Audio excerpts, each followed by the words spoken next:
Kembali lagi kita dengan review apa hari ni? So hari ni kita ada Chrome Multi-Mode Stroller. Dia boleh guna daripada birth sampai 22 kilo. Dia boleh parent facing, world facing, dual facing. Nak tukarkan kedudukan je, kita just angkat je seat ni and then terbalikkan. That is. Dia pun boleh attach dengan infant carrier menggunakan adapter. Handlebar dia boleh adjust ikut ketinggian. Nak rendah boleh, nak tinggi pun boleh. Canopy ni UPF 50 and dia ada pickable window. Lepas tu dia boleh extend.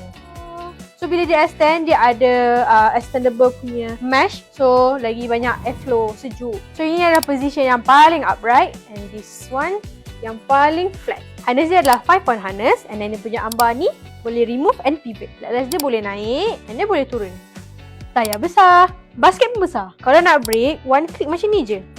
Unbrake pun tekan semula. Dia boleh gerak. Kalau nak lipat dia, tarik je dekat sini, dekat handlebar dia dan tolakkan ke depan. Okay, seat dia pula, kita tolak dia macam ni, lipat.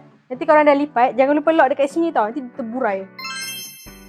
So, bila nak buka, unlock je yang ni. Lepas tu, tarik je. And then naikkan seat.